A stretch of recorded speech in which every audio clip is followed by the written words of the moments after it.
2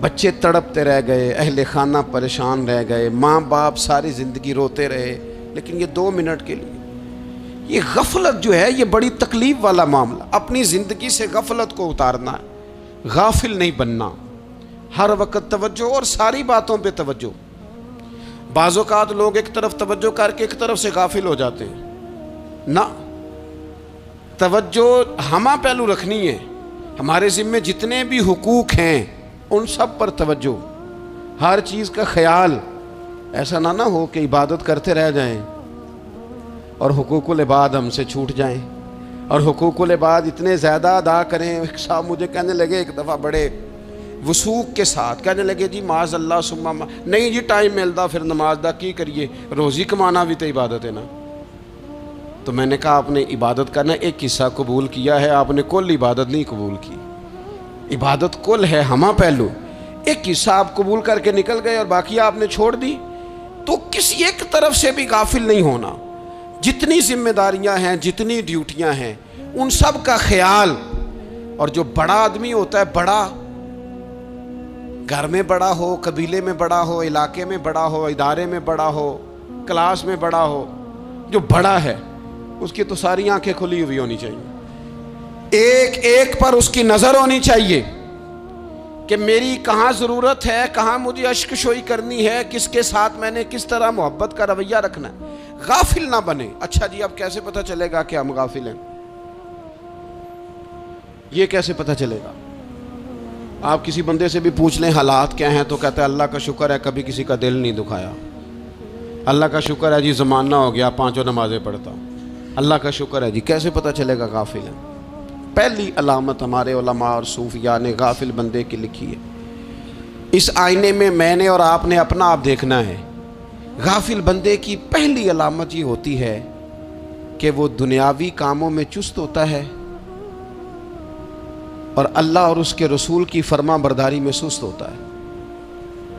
یعنی نماز کے وقت تو اسے نیند ستاتی ہے، پریشانی ہوتی ہے، لیکن اگر کسی جگہ مال مل رہا ہو، پیسے مل رہے ہوں، وہاں جانا ہو تو پھر اسے کوئی چیز بھی تنگ نہیں کر۔ دنیاوی کاموں میں چست ہوگا، یعنی ٹی وی کے آگے، موبائل کے آگے وہ گھنٹوں بیٹھا ہوا ہے، اور اگر اسے 25 منٹ قرآن پاک سننا پڑ جائے، اگر اسے 20 منٹ دینی محفل میں بیٹھنا پڑ جائے، اگر اسے کہا جائے کہ تو 20 رکعت نماز نفل ادا کر، دنیاوی کاموں میں چست ہے، دینی کاموں میں، یہ غفلت کی پہلی علامت۔ پھر ذاتی معاملات پہ پیسہ خرچ کرنا ہو تو ڈھیر سارا ہے، کسی غریب کی مدد کرنی ہو تو۔ وہ ہمارے ایک دوست ہیں، وہ اکثر کہا کرتے ہیں، وہ کہتے ہیں آج کل کسی سے کہنا فلائی کام میں، دینی کام میں، کسی کی مدد میں کچھ 4 پیسے خرچ کرنے ہیں تو لوگ کہتے ہیں ہاتھ تنگ ہے۔ ہاں کوئی سستا پلاٹ ملتا ہو نا، اور اگر یہ سمجھ آ جائے کہ وہ مجبور ہے بیچارہ بیچنے والا، تو پھر کہتے ہیں میں 2-3 دوستوں کو پھاڑ لے سن۔ ذاتی کاموں میں جب بندہ چست ہو اور دینی کاموں میں سست ہو تو مطلب یہ ہے کہ بندہ غافل ہے۔ پہلی علامت غفلت کی۔ اور غفلت کی دوسری نشانی یہ ہے کہ انسان گناہ کے کاموں کو معمولی سمجھنے لگ جاتا ہے، یہ غافل بندے کی نشانی ہے۔ گناہ کو معمولی سمجھتا ہے، چھوٹا سمجھتا ہے۔ آج کل لوگ کہتے نہیں میں کو اکیلا کر رہا ہوں، ساری دنیا ہی کرتی ہے۔ اور جناب کیا ہو گیا اگر یہ غلطی ہو گئی تو بندے سے ہو ہی جاتا ہے۔ گناہ کو معمولی سمجھنا، چھوٹا سمجھنا، اور کہنا پھر کیا ہو گیا ہے، انسان سے غلطی ہو جاتی ہے۔ آپ دیکھ لیں کہ سینکڑوں بیسیوں گناہوں کا بوجھ ہمارے سروں پہ ہوتا ہے، لیکن کوئی ہمارا دبدبہ ہے، کوئی ہماری گفتگو ہے، کوئی ہمارے جملوں میں خود پسندی ہے، کوئی ریاکاری ہے، کوئی تصنع ہے۔ یہ غافل بندے کی علامت ہے۔ نبی اکرم صلی اللہ تعالی علیہ وآلہ وسلم نے فرمایا مومن اپنے گناہوں کو پہاڑ کی طرح سمجھتا ہے، یہ بخاری میں حدیث ہے۔ مومن پہاڑ کی طرح جانتا ہے اور وہ ڈرتا ہے کہ کہیں وہ پہاڑ اس کے اوپر گر نہ جائے، یعنی کہیں مجھے میرے گناہ کی سزا نہ مل جائے۔ چھوٹے گناہ کو بھی پہاڑ جانتا ہے، یار مجھ سے غلطی ہو گئی، مجھے ٹھیک کر لینی چاہیے، مجھے معافی لے لینی چاہیے، مجھے توبہ کر لینی چاہیے۔ مومن اپنے اوپر گناہ کو پہاڑ کی جانب سمجھتا ہے۔ اور حضور علیہ الصلوۃ والسلام فرماتے ہیں کہ یہ جو فاسق اور فاجر ہوتا ہے نا، اللہ کا نافرمان، یہ گناہ کو مکھی کی طرح سمجھتا ہے. یہ سمجھتا ہے میں نے اشارہ کرنا ہے مکھی نے اڑ جانا ہے. مومن کی علامت یہ ہے کہ وہ پہاڑ جانتا ہے اگر غلطی ہو جائے تو پہاڑ. امام اعظم ابو حنیفہ رحمۃ اللہ علیہ گزر رہے تھے تو بارش ہو گئی تھی اور کوفہ میں کیچڑ تھا، تو آپ نے جو جوتے پہنے ہوئے تھے ان جوتوں سے چلتے ہوئے نا آپ کے پاؤں سے کچھ مٹی اڑی، تو سامنے ایک یہودی تھا. اب اس زمانے میں دیواریں کچی ہوتی تھی، اس کے دیوار پر جا کے وہ مٹی جو تھی وہ لگ گئی. اب امام صاحب بڑے پریشان ہوئے کہ میں نے اس کی دیوار کو آلودہ کر دیا. یہاں تو لوگ اپنی اینٹیں رکھتے رکھتے کئیوں کی دیواریں توڑ ہی دیتے ہیں، اور پھر وہ اس پر ماننے کو بھی تیار نہیں ہوتے، تسلیم کرنے کو بھی تیار نہیں ہوتے. وہ کہتے ہیں پھر کیا ہو گیا، اب ہمارا یہاں گھر ہے تو ہم نے ٹرالی منگوانی نہیں تھی، ہمارا حق بنتا تھا. امام صاحب کے پیروں سے ذرا کیچڑ اڑا، یہودی کی دیوار پہ لگا، اس کی کچی دیوار تھی. امام صاحب پریشان ہو گئے، سوچنے لگے کہ اگر میں دیوار سے یہ کیچڑ اتارتا نہیں تو یہ بھی زیادتی ہے، میں نے اس کی دیوار کو گدلا کر دیا، اور اگر میں اتارتا ہوں تو کچھ مٹی اس کی دیوار کی بھی اتر جائے گی، کچی دیوار ہے، یہ بھی زیادتی ہے. مومن گناہ کو پہاڑ کی طرح سمجھتا ہے کہ کہیں گر نہ جائے، اس کی بھی کہیں سزا نہ مل جائے. امام صاحب نے اس کے دروازے پہ دستک دی، وہ باہر آیا تو اتفاق سے وہ آپ کا مقروض بھی تھا، اس نے پیسے دینے تھے. باہر نکلتے ہی کہنے لگا اوہ آپ تو قرض لینے آ گئے، میرے پاس تو ابھی گنجائش نہیں ادا کرنے کی.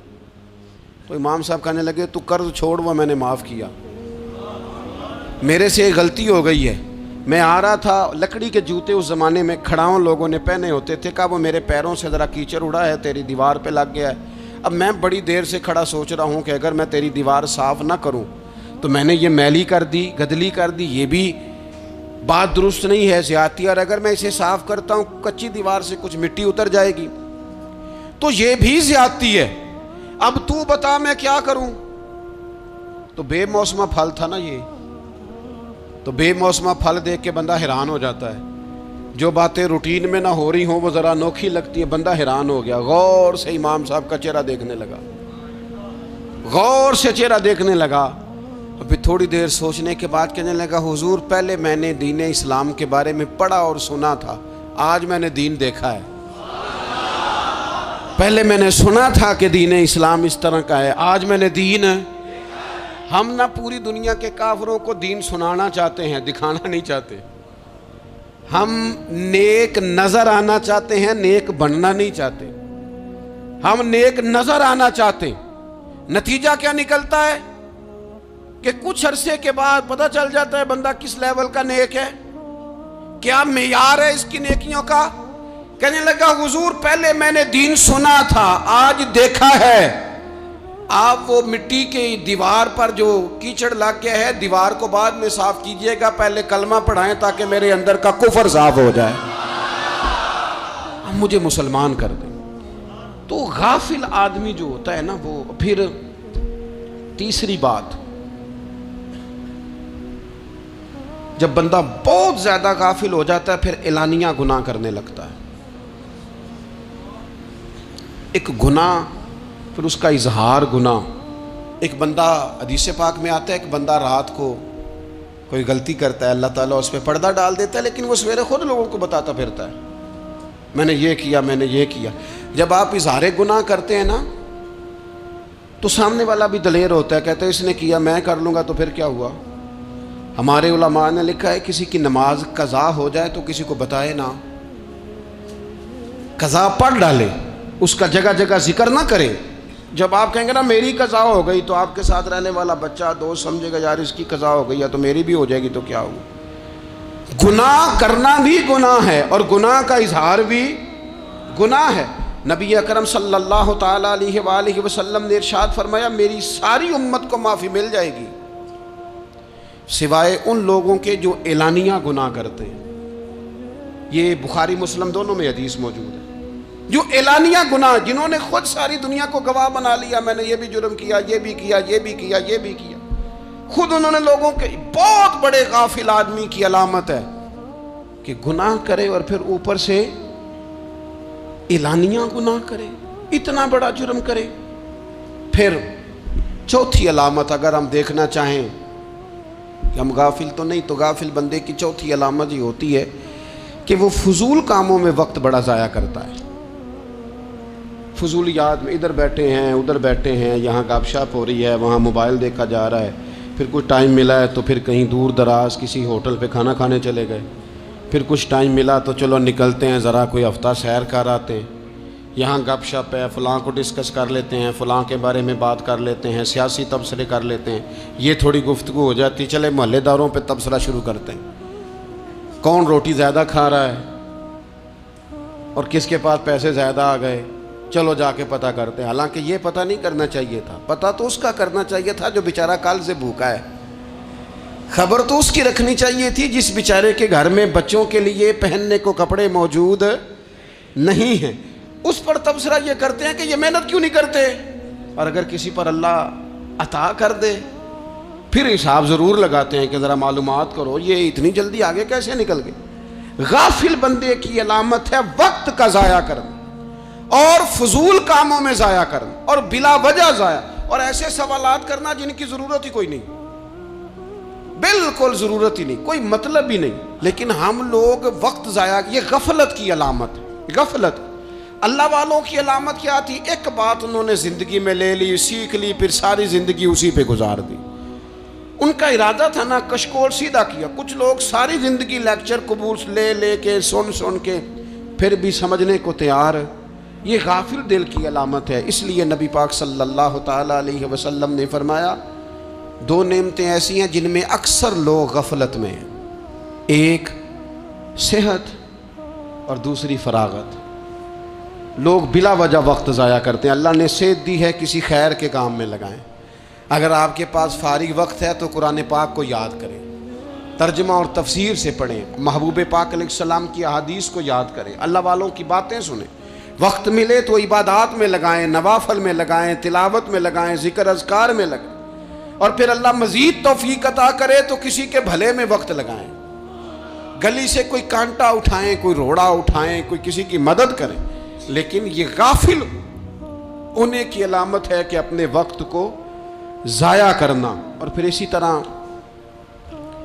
غفلت کی پانچویں علامت یہ ہے کہ اگر بندے کو دنیا سے پورا پیار ہو جائے, یعنی شب قدر میں بھی آ کے کہتا ہے یا اللہ کبھی پیسے دے دینا, شب برات والے دن بھی کہتا ہے کہ مالک اگر کبھی کوئی ایسا سبب لگ جائے نا, یعنی بیت اللہ شریف کے سامنے کھڑے ہو کے بھی اگر اس نے مال ہی مانگنا ہے وہاں بھی اس نے یہی سوال کرنا ہے, حب دنیا اتنی غالب آ جائے. تو یہ غافل ہونے کی علامت. دنیا ضرورت ہے, مقصد نہیں ہے. دنیا کی حاجت ہے, مقصد نہیں ہے. یہ مقصود نہیں. اور جب لوگ فقط دنیا کے مال کو, دولت کو, نبی پاک علیہ السلام نے فرمایا وہ لعنتی ہے جو درہم اور دینار کا بندہ بن گیا ہے,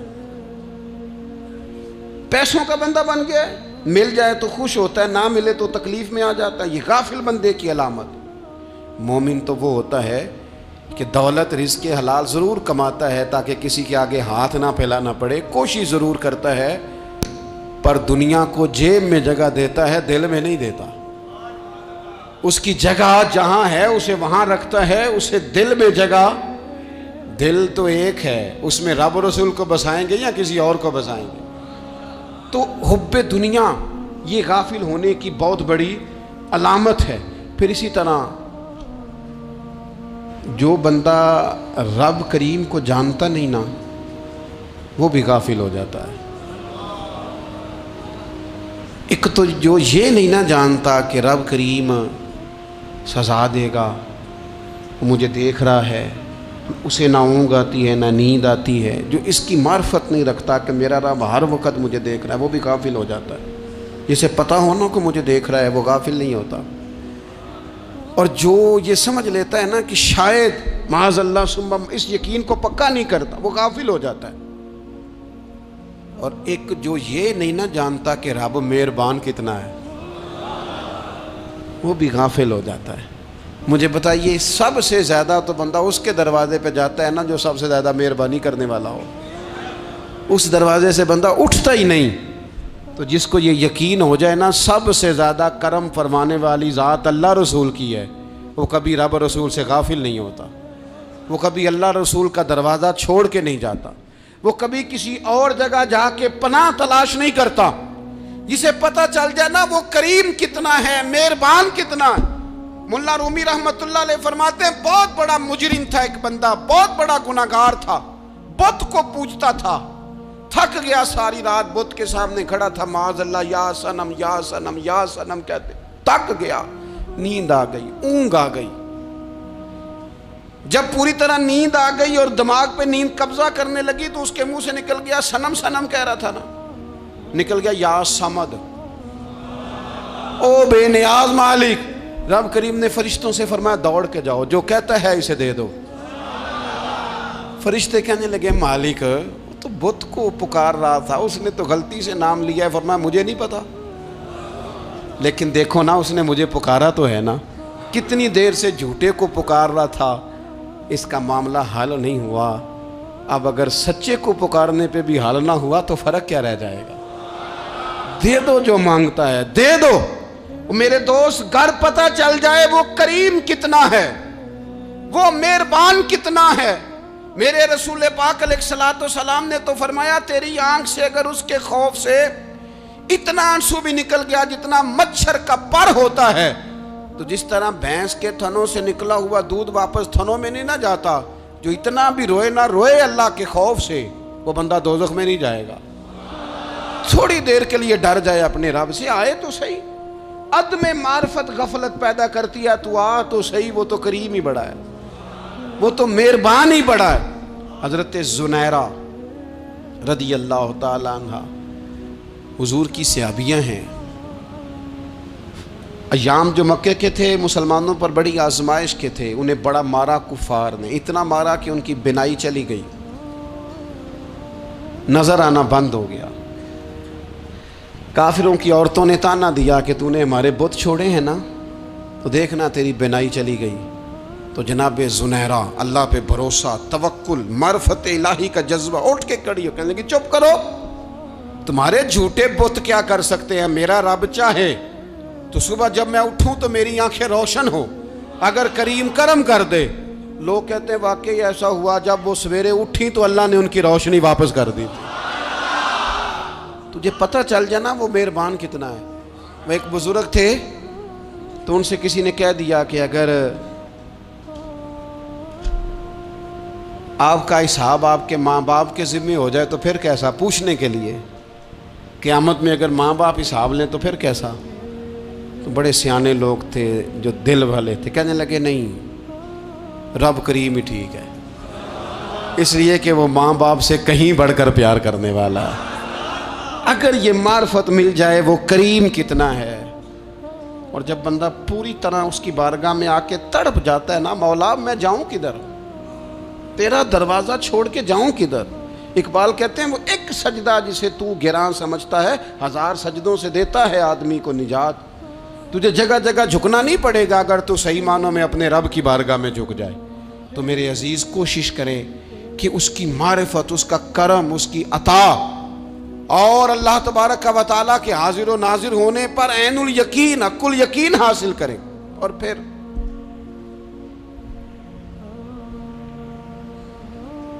8ویں بات یہ ہے کہ غافل لوگوں کی صحبت بھی بندے کو غافل کر دیتی ہے۔ غافلوں کی صحبت میں نہ بیٹھیں، ان کی صحبت میں بیٹھیں جن کے پاس بیٹھنے سے دل میں رب رسول کی محبت پیدا ہوتی ہے۔ غافلوں سے بچیں۔ چنگیاں دے لڑ لگی ساں تے چولی چ پھل پئے، تے جدوں میں پیڑیاں دے سنگ رل گئی تے میرے اگلے بھی ڈول گئے۔ برے آدمی کی صحبت بندے کو غافل کر دیتی۔ غافلوں کی صحبت میں کبھی نہ بیٹھیں، کبھی نہیں۔ غافل آدمی آپ کو غافل کر دے گا۔ میرے نبی پاک علیہ الصلوۃ والسلام نے فرمایا انسان اپنے دوست کے مذہب پر ہوتا ہے۔ یہ بہت بڑے لفظ ہیں۔ فرمایا المرء علی دین خلیلہ، انسان اپنے دوست کے مذہب پر ہوتا ہے۔ تو دیکھ تو نے دوست کس کو بنایا ہے، جو تیرے دوست کا مذہب ہوگا وہی تیرا ہو جائے گا۔ ہم نے دوست بنایا نا غوث پاک جیلانی کو، ہم نے یاری لگائی ہے نا داتا علی اجمیری سے، ہماری نسبت ہے نا معینالدین اجمیری سے، ہمارا تعلق ہے نا بہاؤالدین زکریہ ملتانی سے، ہمارا رشتہ ہے نا حضرت مجدد الفسانی سے، ہم ماننے والے ہیں نا اعلیٰ حضرت بریلوی کے، ہمارا تعلق ہے کبھی جماعت علی سے کبھی مہر علی سے، ہمارا ان سے تعلق ہے تو صبح شام ہماری زبان پہ رہتا ہے بالغ العلا بکمالہ کشف الدجی بجمالہ حسنت جمیع خصالہ صلو علیہ وآلہ۔ ان سے تعلق جڑا ہے نا تو کئی دفعہ تنہائیاں تڑپا دیتی ہیں اور تڑپ کے کہتے ہیں آج سکھ متران دی ودھیری ہے، آج سکھ متران دی، سکھ کہتے ہیں اڈیق کو، متر کہتے ہیں محبوب کو، اج سکھ متران دی ودھیری ہے، اے کیوں دلڑی اداس گھنیری ہے، لوں لوں وچ شوق چنگیری ہے، اج نینا لائیاں کیوں جھڑیاں، سبحان اللہ سبحان اللہ سبحان اللہ۔ پہلے کہتے ہیں سکھ متران دی ودھیری ہے یعنی اداس ہوں، پھر حضور کے جلووں پہ نظر کرتے ہیں، کہتے ہیں سبحان اللہ سبحان اللہ، ماں اجمل کا ماں احسن کا ماں اکمل کا، اور پھر فوراً کہنے لگے او کتھے مہر علی، او کتھے مہر علی، کتھے مہر علی تے کتھے تیری سنا، اب دیکھو مشتاق اکھیں کتھے جاڑیاں، بلغ العلا بے کمال کشف الدجی بے، اور میرے اعلیٰ حضرت کہنے لگے سرور کہوں کہ مالک و مولا کہوں، باغ خلیل کا گلے زیبا کہوں تجھے، تیرے تو وصف عیب تناہی سے ہیں بری، حیران ہوں میرے شاہ میں کیا کیا کہوں تجھے۔ غافل آدمی کی علامت ہے برے لوگوں کی صحبت میں، خبردار ان کے پاس نہ بیٹھنا جن کے پاس بیٹھنے سے تمہارے دلوں میں اولیاء اللہ اللہ کے بندوں کی عداوت پیدا ہو، خبردار خبردار ان کے پاس نہ بیٹھنا جن کے پاس بیٹھنے سے تمہارے دلوں میں حضور کی اولاد پاک کے بارے میں شک پیدا ہو، خبردار اس شخص کے پاس نہ بیٹھنا جو امام حسین ابن علی کے بارے میں کوئی کمزور بات کرتا ہو، بچنا، خبردار اس سے بچنا جو حضور کے صحابہ کے بارے میں بات کرے، بچنا بچنا اس سے، جو سیدنا ابو بکر صدیق کے بارے میں کوئی، دیکھو کیا مقدر ہیں صدیق و فاروق کے، جن کے گھر ہی رحمتوں کے خزینے میں، بھلا کیا کہا نبی پاک، حضور نے فرمایا میرے اوپر جس نے نیکی کی تھی بدلہ دے دیا ہے، یہ جو میرے ابو بکر صدیق ہے نا، ان کو میں اللہ کی بارگاہ میں لے جاؤں گا، کہوں گا مالک تو ہی بدلہ عطا فرما۔ ایک ہاتھ میں جناب صدیق کا ہاتھ پکڑا، ایک میں حضرت عمر کا ہاتھ پکڑا، اور حضور مسجد نبوی سے باہر آ رہے ہیں، دیکھنے والے کی زبان سے بے ساختہ سبحان اللہ نکل گیا، کیا شان ہے کیا مقدر ہے۔ تو حضور علیہ السلام رک گئے اور روک کے فرمایا تو حیران ہو رہا ہے نا، تو حیران ہو رہا ہے نا کہ میں نے ایک ہاتھ میں ابو بکر کو پکڑا ہے، ایک میں عمر کو پکڑا ہے، فرمایا قیامت میں جب میری قبر کھلے گی تو میں اسی طرح قبر سے نکلوں گا، اس طرح میدان محشر میں میں آؤں گا۔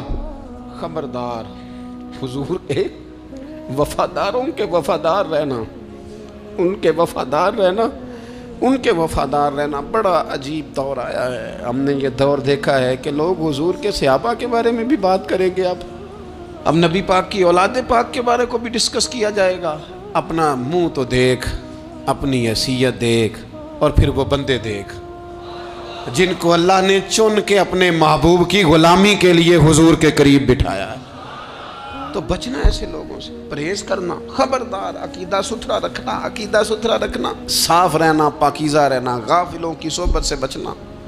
بڑا ڈرتے ہیں اللہ سے، دعائیں مانگتے ہیں یا اللہ نسلوں میں بھی وہی بندے پیدا فرما جو عقیدے پکے رکھنے والے ہیں، وہ بندے پیدا فرما ہماری نسلوں میں۔ ایک وہ بندہ بھی غافل ہو جاتا ہے جو امیدیں لمبی لگا لیتا ہے، جن کے منصوبوں میں دولت بھی ہوتی ہے، گھر بھی ہوتا ہے، اولاد کا بڑا ہونا بھی ہوتا ہے، پوتے پوتیاں نواسے نواسیاں دیکھنا بھی ہوتا ہے، یہاں بھی گھر وہاں بھی گھر، یہ سیر، یہ سارا کچھ ہوتا ہے، لیکن رب کی بارگاہ میں پیش ہونا جن کے پیش نظر نہیں ہوتا۔ لمبی امیدیں۔ حضرت مولا علی شیر خدا فرمایا کرتے تھے، میں تم پر دو باتوں کا خوف کھاتا ہوں، جو ڈر آتا ہے، ایک یہ کہ تم خواہش کی پیروی کرو گے، جو نفس کی خواہش ہوگی اس کے پیچھے لگ جاؤ گے، اور ایک کہ تم لمبی لمبی امیدیں باندھو گے، اتنے سال جینا ہے، اتنے 100 سال جینا ہے، یہ کرنا ہے وہ کرنا ہے۔ منصوبہ بندی کریں مستقبل کے لیے، وہ بری نہیں، لیکن تیاری رکھیں، تیاری رکھیں، اس بات کا بھی خیال رکھیں کہ اللہ کی بارگاہ میں حاضر ہونا۔ یہ غفلت کی چیزیں ہیں جو بندے کو غافل کر دیتی ہیں۔ جو لوگ اللہ کا ذکر نہیں کرتے وہ بھی غافل ہو جاتے ہیں، اور جو فضول باتیں زیادہ کرتے ہیں نا، ہنستے زیادہ ہیں۔ فَلْيَضْحَكُوا قَلِيلًا وَلْيَبْكُوا كَثِيرًا۔ قرآن کہتا ہے زیادہ رویا کرو، کم ہنسا کرو۔ نبی پاک علیہ الصلوۃ والسلام سے پوچھا تھا حضرت عقبہ بن عامر نے کہ یا رسول اللہ نجات کس چیز میں ہے؟ تو نبی پاک علیہ الصلوۃ والسلام نے فرمایا ایک تو اپنی زبان قابو میں رکھو، دوسرا فرمایا اپنے گھر میں ٹھہرے رہو، تمہارا گھر تمہارے لیے کافی ہو، فضول نہ نکلو گھر سے، اور تیسرا فرمایا اپنی خطاؤں پہ رویا کرو۔ کثرت کلام اور فضول کلام اور بلا وجہ یہ بندے کو غافل کرتا ہے، دل کو سخت کرتا ہے۔ یہ چند چیزیں ہیں جو انسان کو غفلت میں ڈالتی ہیں۔ اپنے آپ کو ان چیزوں سے بچائیں اور غفلت کو توڑیں۔ آپ کے ذمے، میرے ذمے جو حقوق العباد ہیں ان کا پتہ کریں، جو اللہ رسول کے حقوق ہیں ان کی خبر دیکھیں، ہماری جو ذمہ داریاں ہیں ہم کس طرح انجام دے رہے ہیں اس پر توجہ کریں، اپنے معاملات کو ٹھیک کریں۔ ہم انسان ہیں، کوتاہیاں تو رہ جائیں گی، لیکن جب کوشش کریں گے تو پھر رب تعالیٰ مدد بھی فرمائے گا۔ ایک بات اور کرنی ہے، ایک تو میں نے عرض کیا غفلت کو توڑنا، ایک دوسری بات قرآن مجید کا ایک سبق اور، جب غفلت توڑنی ہے تو پھر لازمی طور پر ایک کام کرنا پڑے گا۔ میں نے یہ عرض کیا تھا کہ پلاننگ نہیں کرنی، فیصلہ کرنا ہے۔ تو فیصلہ کرنا ہے تو کرنا کیا ہے؟ پھر قرآن حکیم نے سورہ بقرہ میں کہا فاستبقوا الخیرات،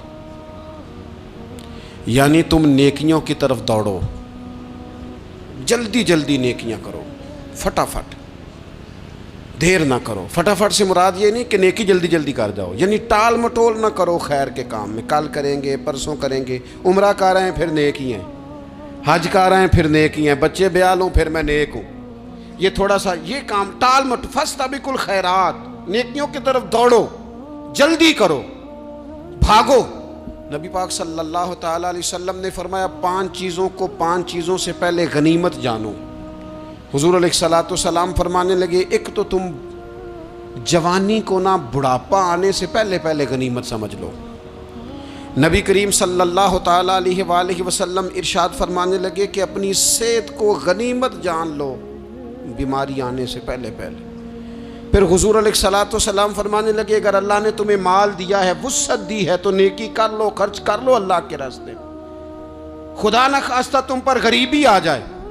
اور پھر حضور سید عالم صلی اللہ تعالیٰ علیہ وسلم فرمانے لگے اگر تمہیں اللہ نے کچھ فراغت دی ہے، بہت زیادہ مصروف نہیں ہو، تو غنیمت جان لو، جلدی سے نیکی کر لو قبل اس کے کہ تم مشغول ہو جاؤ۔ اور 5ویں بات حضور نے بیان کی، فرمایا زندگی کو غنیمت جانو، موت آنے سے پہلے پہلے جلدی سے نیکی کر لو۔ نیکی کے لیے ساری زندگی منصوبہ بندی نہ کرتے رہو، نیکی کے لیے دیکھو نا، ہماری زندگی میں یہاں دنیا میں رہ کے چند منٹوں میں وہ نیکی کی جا سکتی ہے جو قیامت کے بعد صدیوں کا ہمارا فائدہ کرے گی، صدیوں کا فائدہ کرتے نہیں۔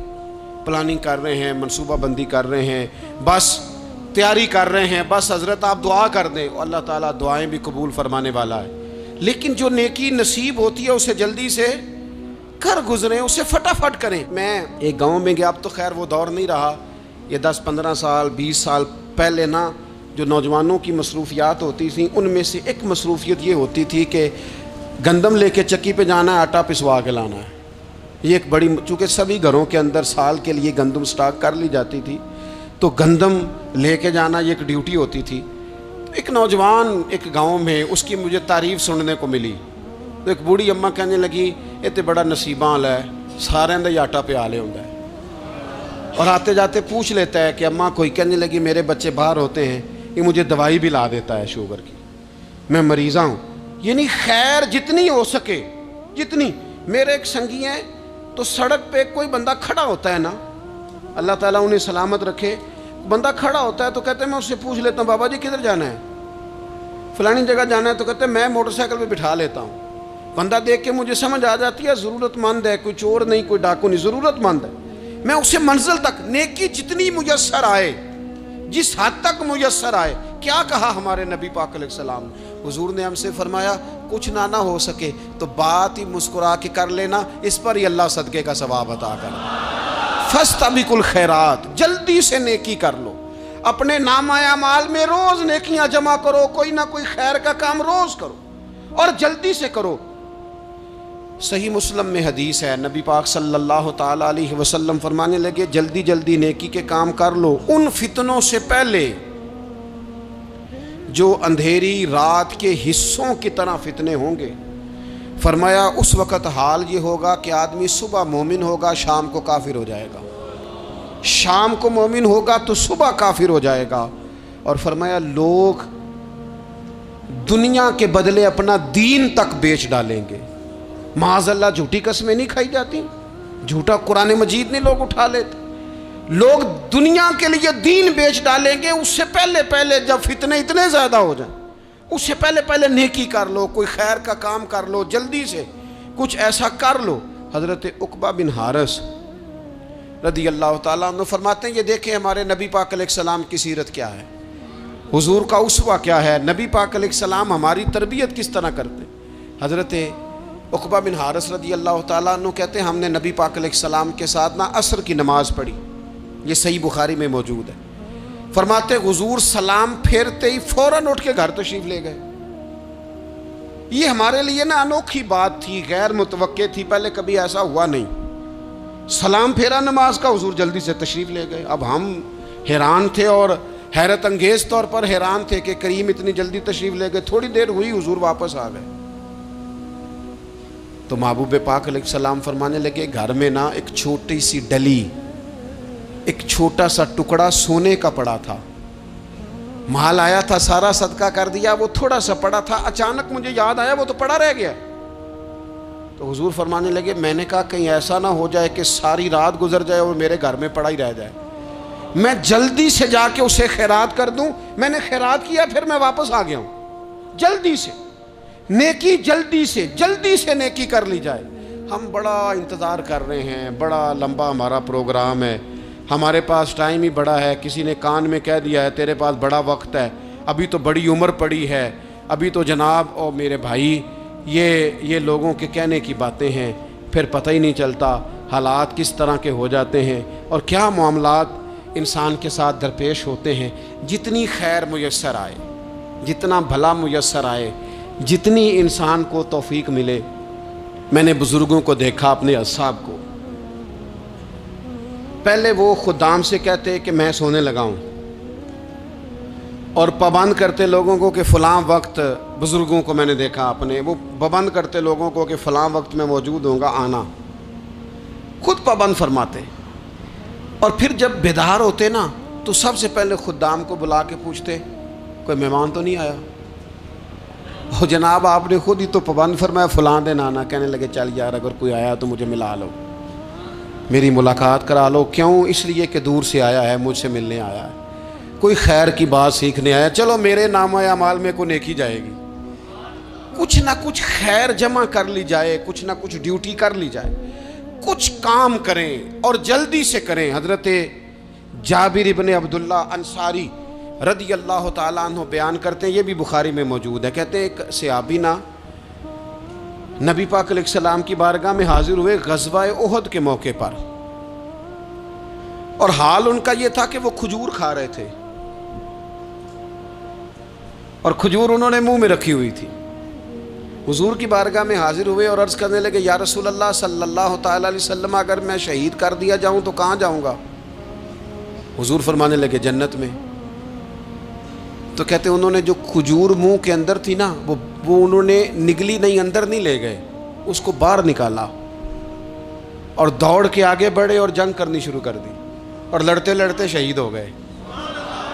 کیا سبق دیا انہوں نے؟ سبق یہ دیا کہ نیکی کرنے میں اتنی دیر بھی نہیں کرنی جتنی کھجور کھانے میں دیر لگتی ہے۔ جلدی سے نیکی کرنی ہے، فٹافٹ نیکی کرنی، اس کے اندر ٹال مٹول نہیں کرنا۔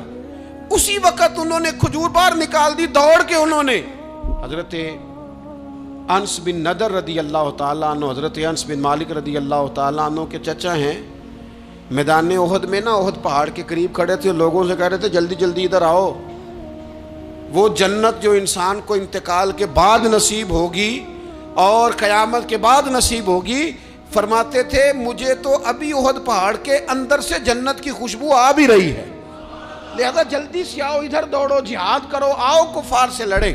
تو نیکی میں دیر نہیں کرنی، جو نیکی میسر آتی ہے، جس کو میسر، ماں باپ میسر ہیں تو خدمت کر لیں، اہل خانہ ہیں تو حسن سلوک کر لیں، اللہ نے اولاد دی ہے تو اچھی تربیت کر لیں، دوست ہیں تو خیر خواہی کر لیں، اگر آپ کو اللہ رمضان عطا کرتا ہے تو زیادہ سے زیادہ اس کی عبادت کر لیں، اگر نظر ٹھیک ہے تو تلاوت زیادہ سے زیادہ کر لیں، زبان چلتی ہے تو رج رج کے مدینے والے محبوب پہ درود و سلام پڑھ لیں، اللہ تعالیٰ کا ذکر کر لیں، جلدی سے خیر جمع کریں، اپنے وقت کو ضائع نہ کریں۔ یہ آج کا سبق ہے کہ ایک تو ہم نے فیصلہ کرنا ہے کہ بس غفلت نہیں، اب غفلت، اب انشاءاللہ اللہ اللہ کرنی ہے، اب کوئی خیر کا کام کرنا ہے۔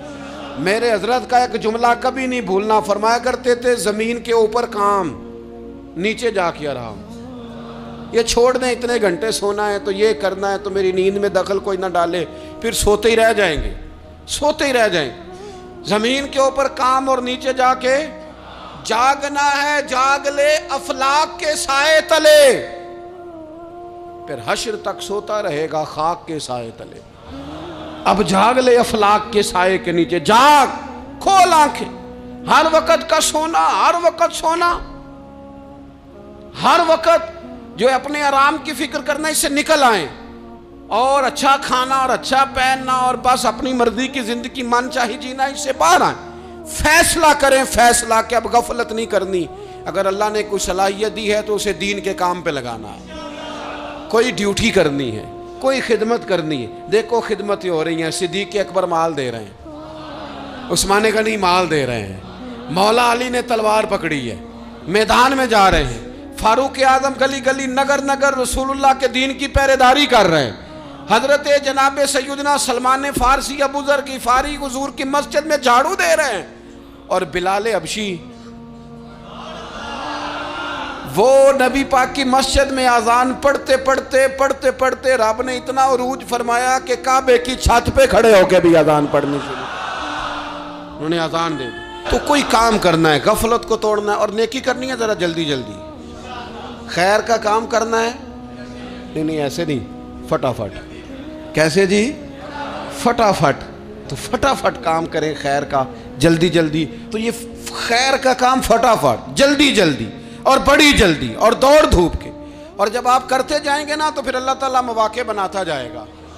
آپ سے میری اپیل ہے، بالخصوص میرے ساتھ جو وابستہ سنگیاں، جو پیار کرنے والے ہیں، دو باتیں آج آپ نے لے کے جانی ہیں گھر، یہی لنگر ہے، یہی آپ کے لیے دعا ہے، یہی ہمارے بزرگوں کا فیض ہے، یہی نصیحت ہے کہ آپ نے دو باتیں لے کے جانی ہیں۔